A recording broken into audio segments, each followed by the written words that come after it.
Χαίρετε και καλώς ήρθατε σε ακόμη ένα βίντεο. Ονομάζομαι Πολυγέννης. Και πριν ξεκινήσουμε θα ήθελα να μιλήσω για ένα μικρό πείραμα το οποίο έκανα την τελευταία εβδομάδα. Αυτό που έκανα λοιπόν είναι να γυρίσω στις παλιές μου συνήθειες. Να σταματήσω να ασχολούμαι με το αντικείμενο το οποίο θέλω να αναπτύξω και θέλω να κάνω σαν επάγγελμα. Σταμάτησα να διαβάζω, σταμάτησα να γυρίζω βίντεο, σταμάτησα να βλέπω βίντεο τα οποία με βοηθούν στο να κυνηγήσω το στόχο μου, σταμάτησα να κυνηγάω το στόχο μου. Και γύρισα πίσω στις παλιές μου συνήθειες, οι οποίες δεν έμοιαζαν καθόλου με αυτό που κάνω τώρα.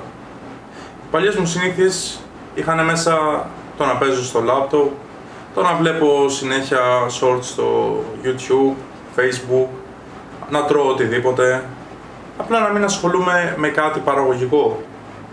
Και αυτό που συνειδητοποίησα λοιπόν την περασμένη μέρα, που γύρισα πάλι στην κανονική μου ρουτίνα, είναι ότι το πείραμα που έκανα, αυτό που είχε ως αποτέλεσμα, ήταν να γεμίσει το μυαλό μου με σκουπίδια. Και αυτά τα σκουπίδια είχαν ως αποτέλεσμα να εμποδίσουν τη δημιουργία δημιουργικών σκέψεων. Δεν μπορούσα να σκεφτώ κάποιο υλικό για να κάνω βίντεο. Δεν είχα την όρεξη να σηκωθώ να ψάξω πράγματα τα οποία με ενδιαφέρουν, να ασχοληθώ με το στόχο μου. Δεν είχα όρεξη να διαβάσω.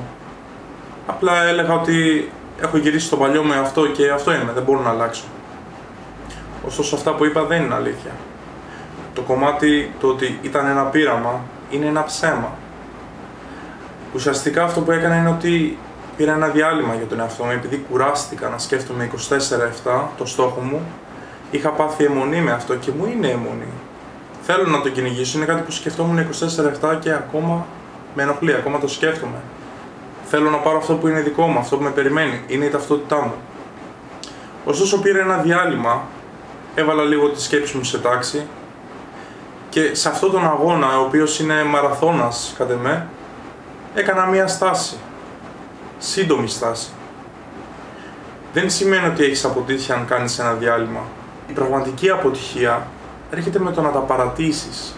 Και αυτό είναι κάτι που δεν θα πρέπει να κάνεις ποτέ. Μπορείς να πάρεις ένα διάλειμμα, στο συστήνω ανεπιφύλακτα.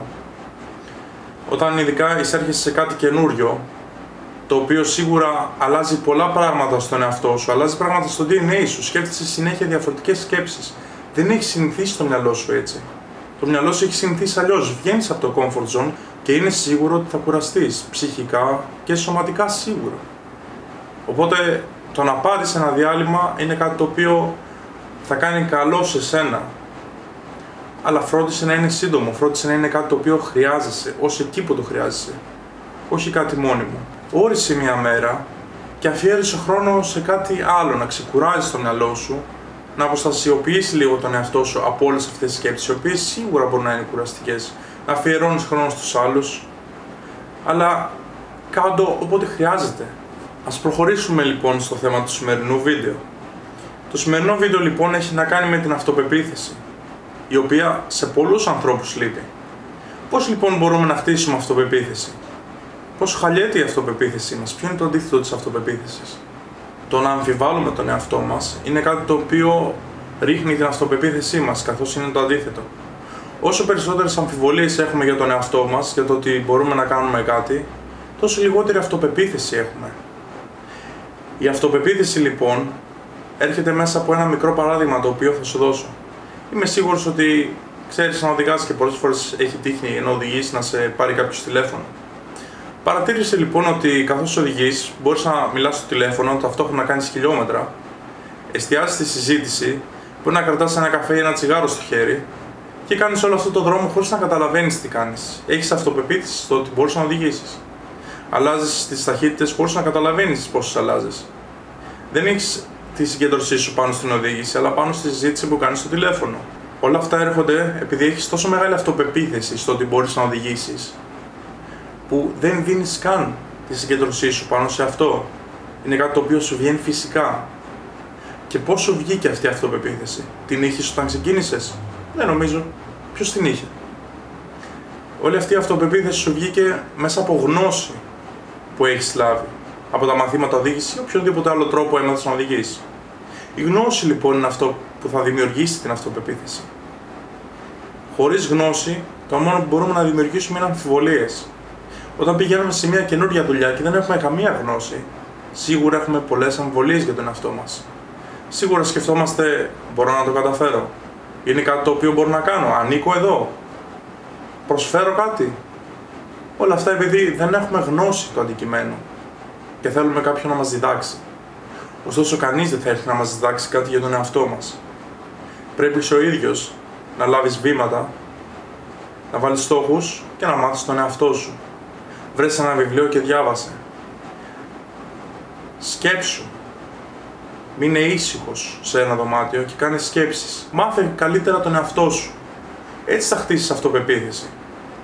Δες επιτεύγματα που έχεις κάνει στη ζωή σου και δες ότι μικρά πράγματα τα οποία έχεις κάνει, τα οποία δεν ήξερες να τα κάνεις, είναι πράγματα τα οποία δίνουν το παράδειγμα για το ότι μπορείς να κάνεις τα πάντα.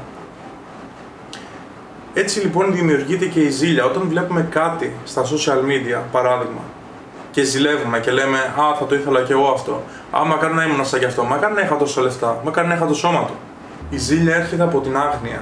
Άγνοια το ότι μπορούμε να κάνουμε ό,τι μπορεί να κάνει και οποιοσδήποτε.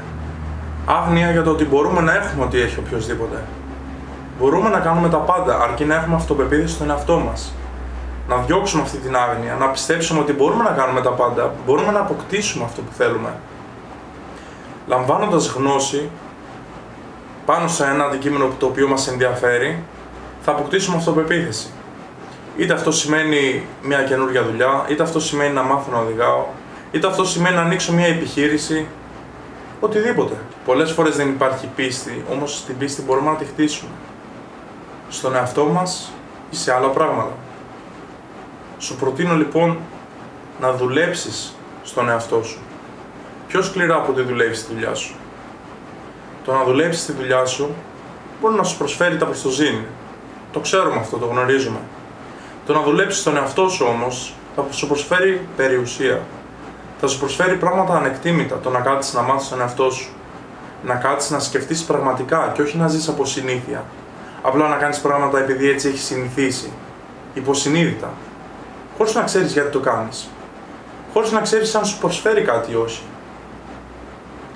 Η συνήθιση ωστόσο είναι ένα άλλο θέμα, το οποίο σίγουρα θα πρέπει να αναλύσουμε. Κράτησε λοιπόν αυτό. Μπορείς να χτίσεις αυτοπεποίθηση. Και αν πιστεύεις ότι σου λείπει αυτοπεποίθηση, αν έχεις γεμίσει αμφιβολίες για τον εαυτό σου, είναι επειδή δεν έχεις γνώση, οπότε φρόντισε να λάβεις την απαραίτητη γνώση. Υπάρχουν διάφοροι τρόποι να το κάνεις. Έχεις τη θέληση.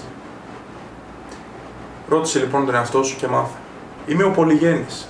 Θα γίνω mindset coach, δημόσιος ομιλητής και συγγραφέας. Αυτή είναι η στόχη μου. Είναι κάτι σίγουρο για μένα. Δεν εύχομαι να γίνει. Είμαι 100% βέβαιος ότι θα γίνει. Και αυτά τα βίντεο θα αποτελέσουν ζωντανό παράδειγμα για το ότι η εξίσωση της επιτυχίας είναι κάτι το οποίο δουλεύει. Οπότε θα τα πούμε σε επόμενο βίντεο.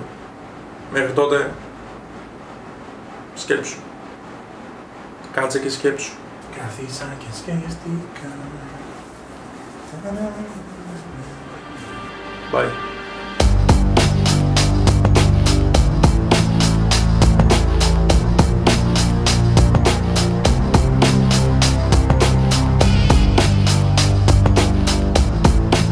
Ευχαριστώ και πάλι που παρακολούθησες το βίντεο. Προσπαθώ να κάνω το καλύτερό μου για να ανεβάζω όσο καλύτερο περιεχόμενο γίνεται πάνω στην πλατφόρμα. Κάτι το οποίο θα βοηθήσει ανθρώπους, θα τους δώσει σκέψεις και θα τους μάθει κάποια πράγματα ίσως να σκέφτονται διαφορετικά. Εάν σου αρέσουν τα βίντεο, το καλύτερο πράγμα που μπορείς να κάνεις είναι να κάνεις ένα subscribe, ένα comment ή να μου κάνεις ακόμη και ένα like. Θα χαρώ να τα πούμε σε επόμενο βίντεο. Τα λέμε. Bye.